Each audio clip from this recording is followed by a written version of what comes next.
students. I hope all of you are doing good. So today I came with an interesting topic which is called fractions.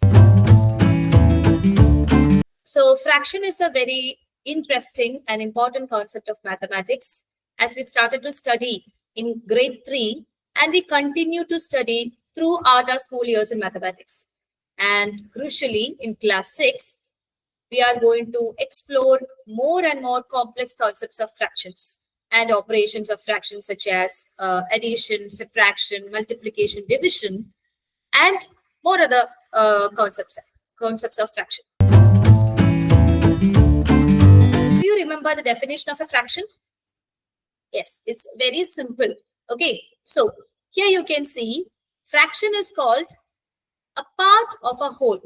If I'm having a cake here, okay, as you can see, here is a cake, and I'm going to cut down a piece. This is one of the piece, and I'm going to eat it. Okay, so this cake, the whole cake is called the whole. Okay, this cake is called the whole. Got it? And if I'm going to cut a piece of this cake, this piece is a part of the whole. Okay, and we can represent this piece as a fraction. For example, I'm going to divide the whole cake into 4 pieces. Okay, 4 pieces.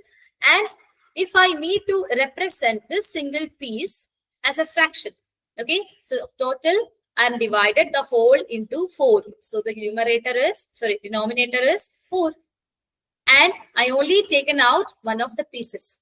Okay, so I take one piece. Got it? So 1 by 4 is the fraction.